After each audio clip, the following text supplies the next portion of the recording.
Fala pessoal, tudo bem com vocês? Bora falar do Corinthians porque agora estão definidos datas e horários das oitavas de final da Libertadores e eu vou te contar tudinho nesse vídeo. E também sobre um novo prazo para que o Corinthians pague a dívida por Rodrigo Garro. Chega mais.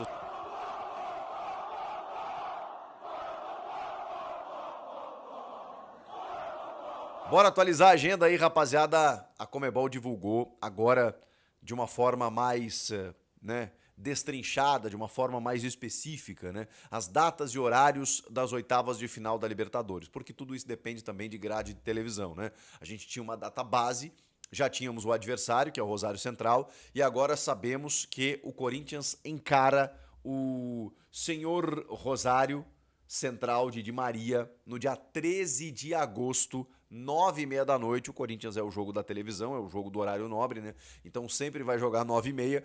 13 de agosto, às 9h30 da noite, no Gigante de Arroito. Será o jogo de ida das oitavas de final da Libertadores. E a volta, uma semana depois, no dia 20 de agosto, na Neoquímica Arena, também às 9h30 da noite. Então, 13 e 20, dias 13 e 20 de agosto, sempre 9h30 da noite, o Corinthians tem um compromisso com o Rosário Central da Argentina para tentar avançar às quartas de final da Copa Libertadores da América. Essa é a agenda do Corinthians, né? Retoma no dia 22 de julho diante do Remo, no Campeonato Brasileiro, depois da Copa do Mundo, mas a Libertadores apenas no dia 13 de agosto, tá bom? Então anota na agenda aí, Corinthians e Rosário Central. A outra notícia, ela se volta para mais uma dívida e uma questão complicada.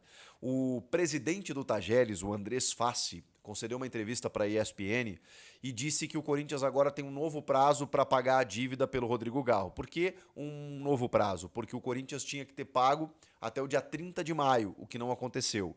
E nessa entrevista ele deu mais um prazo, né? Ele disse que se até o dia 12 de junho, Dia dos Namorados, se o Corinthians não pagar o Tajeres, ele vai ter que recorrer à Corte Arbitral do Esporte da FIFA e caso, né, não haja um posicionamento positivo em relação ao Corinthians, né, o Corinthians vai ter sofrido aí um transfer ban. Então, ele vai ter que pagar. Se ele não pagar, vai para o CAS. Se o CAS emitir uma condenação, o Corinthians vai ter que, enfim, entrar com recurso, enfim, e se não der, pode sofrer o transfer ban pelo Rodrigo Garro. Já tem o transfer ban da dívida pelo José Martínez, junto ao Philadelphia Union dos Estados Unidos. Já tem a dívida também, teve a condenação no caso da dívida pelo Charles, e também teve mais uma recentemente, né, a do Thales Magno, né, que é outra condenação da prorrogação de empréstimo no valor de US$ 850 mil. Eu falei para vocês no último vídeo que todas essas dívidas somadas, elas davam cerca de 60 milhões de reais, que são dívidas a curtíssimo prazo. São dívidas que o Corinthians precisa pagar, inclusive, para poder registrar jogadores. Não todas, né? A condenação, o caso da sanção do transfer ban, é a do José Martínez. As outras são condenações. Essas condenações implicam no pagamento. Se você não pagar, você pode sofrer o transfer ban. O transfer ban nas outras ainda não chegou, como no caso do Garro, por exemplo. Talvez o Corinthians, se não tiver o dinheiro agora, vai ter que usar essas manobras jurídicas para ganhar tempo. Do tipo, ok, eu não vou pagar, mas então beleza, aí eles vão no CAS. Isso tudo leva um tempo. Aí o CAS obriga o Corinthians a pagar, aí o Corinthians não paga, aí é condenado na FIFA, aí vem o transfer ban. Então tudo isso leva alguns dias. Se o Corinthians não tiver o dinheiro nos próximos 10 dias, 9 dias, 8 dias, vai ter que esperar o tempo passar para poder se acomodar. A do Garro, especificamente, é 7 milhões de dólares. É cerca de entre 35 e 40 milhões de reais, dependendo de comissões, de juros, de multa, né, que também acabam acontecendo no processo. Então, mais uma complicação, né? A janela não está aberta, o Corinthians não precisa inscrever jogadores agora, mas precisa resolver essa história, né? E foram pendências que vieram das outras gestões, a gente sabe, né? E que foram se acumulando, e a consequência foi vindo agora, com tudo estourando nesse momento.